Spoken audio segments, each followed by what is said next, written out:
Hello viewers. TNPSC group 4 result சமீபத்தில் பார்த்தீங்கன்னா வெளியாச்சு. So 2025ல் ஆரம்பத்தில் பார்த்தீங்கன்னா அந்த நோட்டிஃபிகேஷன் டிஎன்பிஎஸ்சி குரூப் 4க்கு வெளியிடப்படும்போது 3935 அப்படின்னு தான் பார்த்தீங்கன்னா பணியிடங்கள் இருந்துச்சு.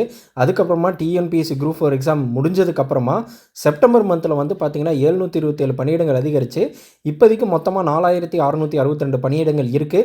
ஸோ அந்த பணியிடங்கள் அதிகரிப்பு குறித்து டிஎன்பிஎஸ்சி தலைவர் என்ன சொன்னார், அந்த டிஎன்பிஎஸ்சி 2026 ஆனுவல் பிளானரில் என்னென்னலாம் இடம்பெற போகுது, அது சம்மந்தப்பட்ட ஒரு முக்கியமான அப்டேட் தான் நம்ம இந்த வீடியோவில் பார்க்க போகிறோம். ஸோ இப்போ தான் ஃபஸ்ட்டு டைம் நம்மளோட சேனலில் டிஎன்பிஎஸ்சி குரூப் 4 சம்மந்தப்பட்ட அப்டேட் பார்க்குறீங்க அப்படின்னா கண்டிப்பாக நம்மளோட சேனலை சப்ஸ்கிரைப் பண்ணிக்கோங்க. அந்த வீடியோவை ஃபுல்லாக ஸ்கிப் பண்ணாமல் பாருங்கள். ஸோ டிஎன்பிஎஸ்சி குரூப் 4 ரிசல்ட் அப்படிங்கிறது வெளியாகி 1:2 அப்படிங்கிற விதத்தில் பார்த்தீங்கன்னா சர்டிஃபிகேட் அப்லோட் பண்ணக்கூடியவங்க அந்த லிஸ்ட் அப்படிங்கிறத வெளியிட்டிருக்காங்க. ஸோ அந்த லிஸ்ட்டில் இருக்கவங்க தான் பார்த்தீங்கன்னா அந்த சர்டிஃபிகேட் அப்லோட் பண்ணிகிட்ருக்காங்க. அண்ட் அதுக்கு உண்டான டைம்லைன் அப்படிங்கிறது பார்த்தீங்கன்னா முடிஞ்சிருக்கு. ஓகேங்களா? ஸோ இப்போ பார்த்தீங்கன்னா டிஎன்பிஎஸ்சி தலைவர் பார்த்தீங்கன்னா ஒரு பேட்டி கொடுத்துருக்காருன்னு சொல்லிட்டு இந்து தமிழ் நாளிதழில் பார்த்தீங்கன்னா வெளியிட்டிருக்காங்க. ஸோ அதில் என்ன குறிப்பிட்டிருக்காங்க அப்படின்னா, தமிழக அரசின் பல்வேறு துறைகளுக்கான அரசு அலுவலர்கள், அரசு பணியாளர்கள் தமிழ்நாடு அரசு பணியாளர் தேர்வாணையம் வாயிலாக தேர்வு செய்யப்பட்டு பணியமர்த்தப்படுகிறார்கள். அண்மை காலமாக மின்சார வாரியம், தமிழ்நாடு தொழில் முதலீட்டுக் கழகம், சிப்காட், தமிழ்நாடு மாசு கட்டுப்பாட்டு வாரியம் உள்ளிட்ட பொதுத்துறை நிறுவனங்களின் அலுவலர்களும் டிஎன்பிஎஸ்சி வாயிலாகவே தேர்வு செய்யப்படுகின்றனர். தற்போது புதிதாக மாநில அரசு பல்கலைக்கழகங்களில் ஆசிரியர் அல்லாத பணியிடங்களையும் இளநிலை உதவியாளர், தட்டச்சர், சுருக்கெழுத்து தட்டச்சர், உதவி பதிவாளர் போன்ற பதவிகள் டிஎன்பிஎஸ்சி மூலம் தேர்வு செய்ய தமிழக அரசு சட்டம் இயற்றியது. இதற்கு ஆளுநரும் ஒப்புதல் அளித்துள்ளார். எனவே தமிழகத்தில் உள்ள 22 அரசு பல்கலைக்கழகங்களில் ஆசிரியர் அல்லாத பணியிடங்களும் டிஎன்பிஎஸ்சி மூலம் நிரப்பப்படும். கடந்த ஜூலை மாதம் நடத்தப்பட்ட ஒருங்கிணைந்த குரூப் 4 தேர்வின் முடிவு மற்றும் தரவரிசை பட்டியல் அக்டோபர் 22ஆம் தேதி வெளியிடப்பட்டு அதைத் தொடர்ந்து ஆன்லைன் சான்றிதழ் சரிபார்ப்புக்கு தேர்வு செய்யப்பட்டுள்ள தேர்வர்களின் பட்டியல் கடந்த 29ஆம் தேதி வெளியானது. குரூப் 4 தேர்வுக்கான காலி பணியிடங்கள் முதலில் 3935 ஆக இருந்த நிலையில் புதிதாக 727 இடங்கள் சேர்க்கப்பட்டு தற்போது மொத்த காலி பணியிடங்களின் எண்ணிக்கை 4662 அதிகரித்துள்ளது.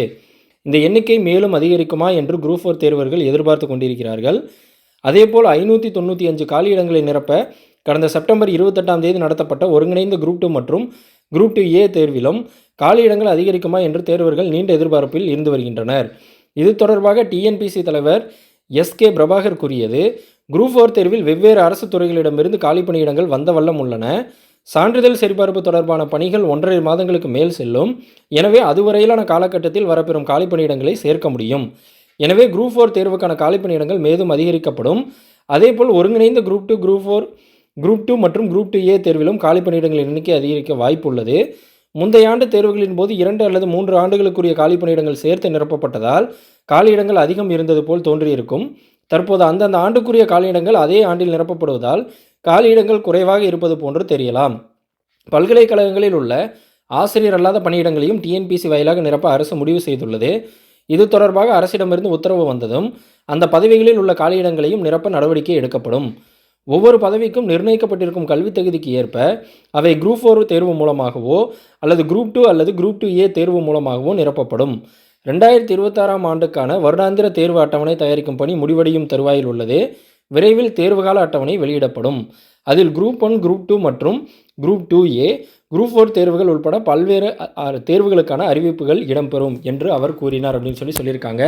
இதில் நம்ம முக்கியமாக பார்க்க வேண்டிய விஷயம் என்னென்னா, நிறைய புதிய பணியிடங்கள் பார்த்திங்கன்னா டிஎன்பிஎஸ்சி குரூப் 4ல் ஆட் ஆக போகுது. ஸோ அது சம்மந்தப்பட்ட ஒரு ப்ரீஃப் வீடியோ பார்த்திங்கன்னா நம்ம நெக்ஸ்ட் இதில் பார்ப்போம்.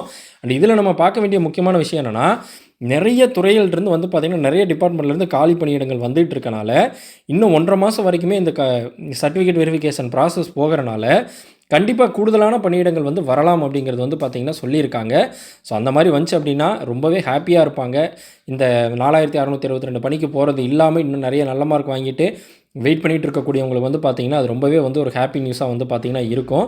ஸோ அந்த டிஎன்பிஎஸ்சி குரூப் 4 பொறுத்த வரைக்கும் பார்த்திங்கன்னா இப்போ வரைக்கும் 4662 பணியிடங்கள் தான் இருக்குது. அண்ட் அவங்களுக்கு உண்டான அந்த சர்டிஃபிகேட் அப்லோட் அப்படிங்கிற பணி பார்த்திங்கன்னா போயிட்டுருக்கு. நெக்ஸ்ட் அது வெரிஃபை பண்ணுவாங்க. ஸோ அவங்களுக்கு ஏதாவது ஒரு டாக்குமெண்ட்ஸ் பார்த்திங்கன்னா அவங்களுக்கு போதுமானதாக இல்லை அப்படின்னா அப்போ அந்த நபர்களுக்கு மட்டும் பார்த்திங்கன்னா நோட்டிஃபை பண்ணி மறுபடியும் ரீஅப்லோட் பண்ண சொல்லி அந்த இது பார்த்திங்கன்னா நடக்கும். இதுக்கப்புறம் ஒவ்வொரு ஸ்டெப்பாக நடக்கும்.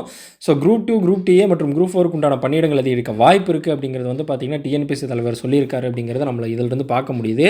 அந்த டிஎன்பிசி 2026க்கு உண்டான ஆனுவல் பிளானரும் வந்து பார்த்திங்கன்னா கூடிய விரைவில் வெளியிட வரப்போகுது. ஸோ அதில் என்னென்ன புதிய பதவிகள் வரப்போகுது, இப்போ டிஎன்பிசியில் புதுசாக என்னென்ன சேர்த்துருக்காங்க அப்படிங்கிறது வந்து பார்த்திங்கன்னா நம்மளோட நெக்ஸ்ட் வீடியோவில் பார்ப்போம். ஸோ இந்த வீடியோ பிடிச்சிருந்தா உங்களோட ஃப்ரெண்ட்ஸ்க்கு ஷேர் பண்ணுங்கள். நம்மளோட சேனலை கண்டிப்பாக சப்ஸ்கிரைப் பண்ணுங்கள்.